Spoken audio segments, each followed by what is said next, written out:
Good morning, folks. Hopefully, you've received my email by now that has the cut sheet attached that we need to have filled out by Saturday as we begin the pork process. But I'm sure you're looking at this sheet and wondering how to fill it out. It can be a little bit overwhelming and confusing at first. So I thought I'd make a quick, just down and dirty video. Bear with me. I'm not technical. I'm sitting in my kitchen doing this on my phone quickly before I head out for the day onto the tractor.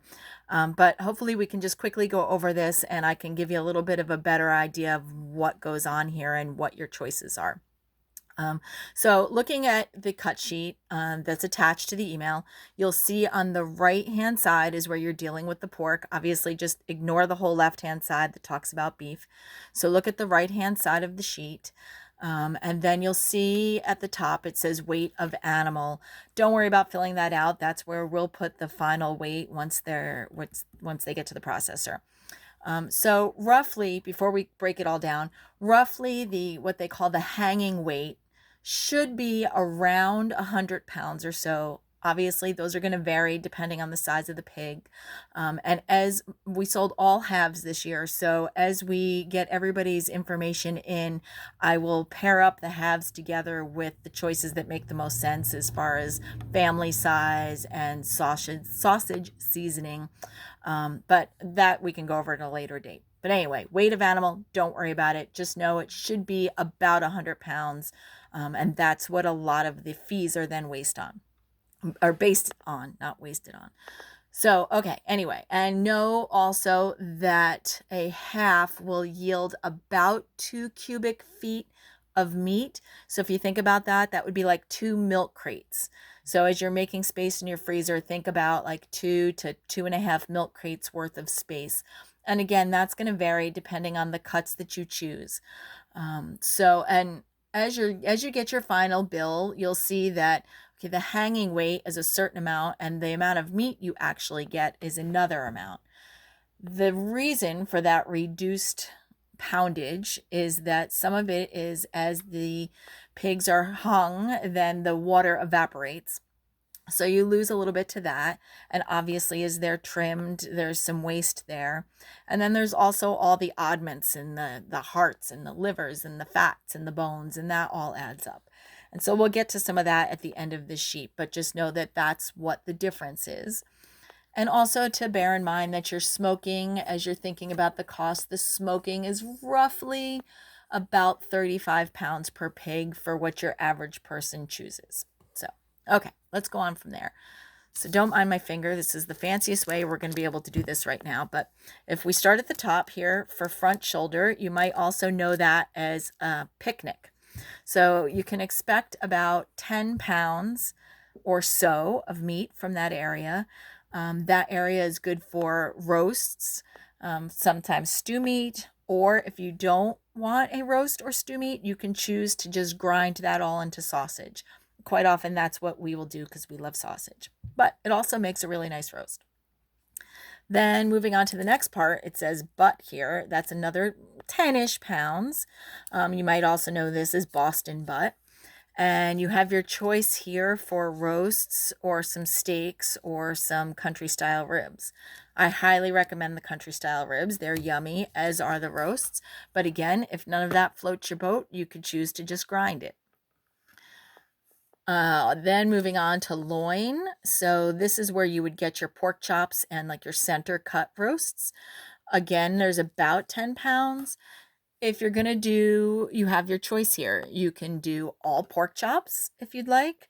You could do a combination of roast and chops. So in that case, you would check off both roast and chops. If you wanted just chops, put an X through the roast and just check chops.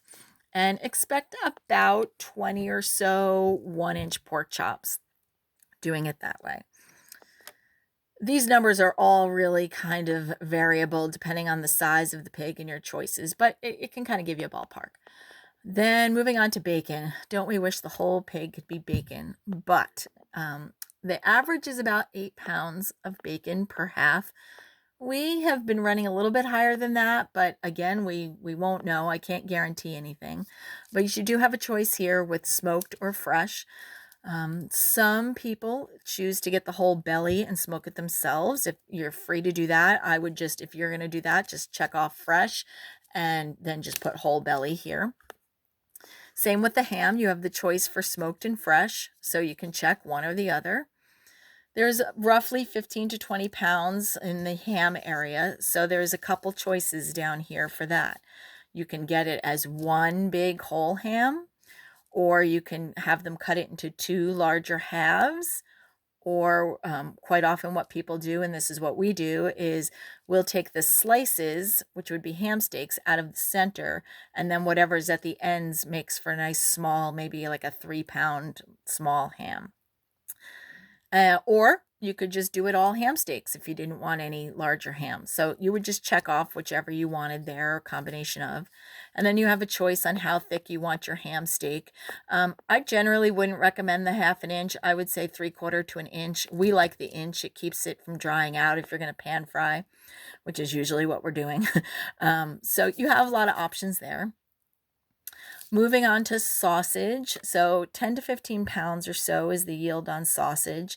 Again, this is going to be very variable depending on what you choose to do up here. But anything that doesn't fit into any of these categories gets ground up for sausage. So you would choose here whether you wanted it in a 1-pound package or 2-pound package. We generally do 1. And then you can only choose 1 seasoning. This comes from the processor. First of all, part of that is that you can't commingle pigs, for lack of a better term. So if they're going to mix up a batch of seasoning, they want it to be a fairly large amount. So they would like to do 1 pig at a time. Otherwise, they'd probably have to hire a separate person just to do seasonings. So what we do is, if 2 different families want sweet and they're about the same family size, then we'll pair it up so that we know how that all works. Occasionally, it works out that we might be able to swap here and there. Like somebody wants a couple pounds of hot, somebody else wants a couple pounds of sweet, and it works out just right that we can do that. We will. I cannot guarantee that we do that because it all depends on what flavorings everybody chooses. So pick your sausage based upon what you really want the most of. Or you can just choose ground pork and season it yourself. I mean, that is always an option as well. Ribs down here, this would be the spare ribs, so they're the smaller ribs, yummy as well. The beefier ribs are the ones up here, the country style ribs. Then down here, chops and steaks. This is where you would choose your thickness. Oh, maybe you can't see so well now. Let's change this. Chops and thickness, so it would be 3/4 or an inch. Again, we prefer the inch, but 3/4 works as well. And then you would choose how many per pack that you would like. We generally do 2 per pack. That way, depending on how many people we're feeding, whether it's just us and the kids, however it works out, 2 per pack works well. And then roast size down here, how many you would choose, how large of a roast you would like. We generally will do 4 to 5 pounds for our roast, or 3 to 4 pounds. So that's what you would write down here. And then lastly, at the bottom is where you would write if you would like any of the fat or the bones, or any of the other hearts, livers, anything of that nature. The hearts and the livers and all of that is processed here at the farm. And would be done based upon their condition as the processor looks at them. If the livers look at all funny, we will not save them.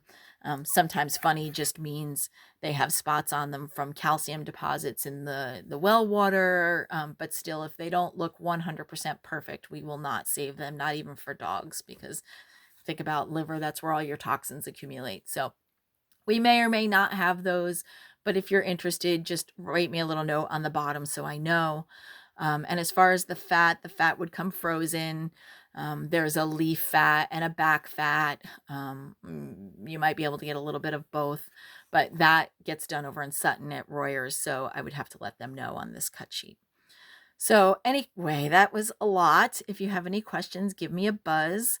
I guess I could show you one that we've done. It's kind of sloppy, but I could quickly go over what one of our cut sheets look like, and maybe that might give you an idea.